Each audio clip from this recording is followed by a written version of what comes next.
skeptics would have you believe that the Roswell UFO crash set the trend for reporting this type of strange event. But that's not true.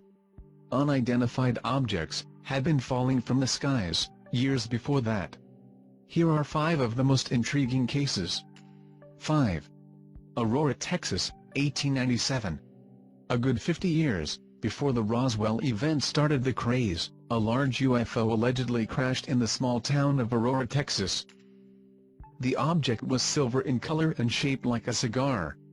According to an article published in the Dallas News, the UFO had been steadily losing altitude when it struck Judge Proctor's windmill.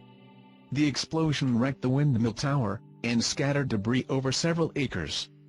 The article also reported that a well had been also damaged in the crash, and its water tainted, leading the locals to bury it.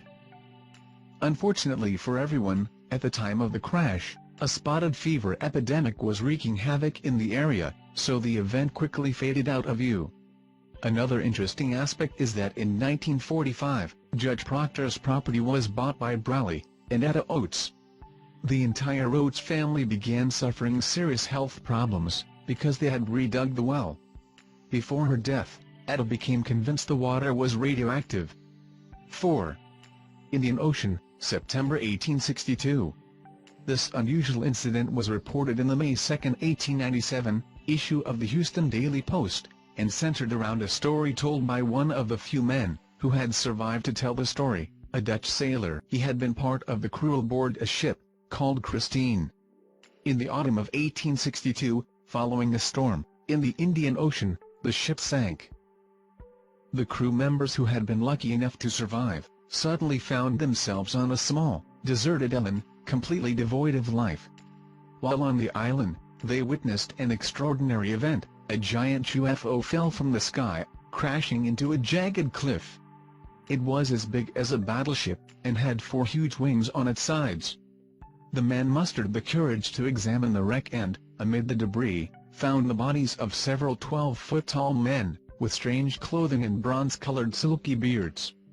This gruesome discovery was too much to bear for the starving, desperate men, and some of them even went mad. Only a handful of people survived, until rescue came in the form of a Russian trawler, among them, the Dutchman. While this might be nothing more than a sailor's story, it makes for a very interesting one nonetheless. 3. Stavropol, Russia, late 1800. In the 1960s, a Soviet investigation uncovered clues about a UFO crash landing that took place towards the end of the 19th century. Several witnesses reported that a strange apparition flew into a village of the Stavropol province, and that its passengers had survived the crash. 3 dark-skinned men came out of it. They were breathing hard, making signs, and soon died since they could not breathe air. The village residents quickly pulled apart the thing in which they landed. As the investigation progressed, the officials began receiving letters corroborating the story. A woman named Irina Danilova recalled a story told by her grandfather, who had personally witnessed the event. According to Danilova's grandfather, the craft was shaped like an arrowhead, and was quickly dismantled by the locals. The bodies were buried without cross or ritual. 2. Gundy County, Nebraska, 1884. The June 8, 1884 edition of the Nebraska State Journal ran an article about the crash of a mysterious object, and subsequent retrieval of very unusual debris. According to the journal, local rancher John Ellis, and other locals, witnessed a burning object, similar to a meteor falling from the sky. The men rode their horses to the crash site, in order to investigate the incident. When they arrived, they found a large number of incandescent objects, strewn across the crash site. The objects were so hot, and burned so bright, that none of the men dared approach them. The ranchers resolved to come back the following day. When they returned, the men noticed the objects were, in fact, mechanical parts resembling gears, wheels and propeller blades. All of them appeared to have been made from an extremely light and durable metal. No bodies were found. Nobody knows what became of the wreckage. 1. England, World War II. Former intelligence officer and Flying Saucer Review editor, Gordon Creighton, launched an investigation into the crash of a UFO on British soil, at the height of the Second World War. The craft wreckage was reportedly retrieved, and studied by British authorities.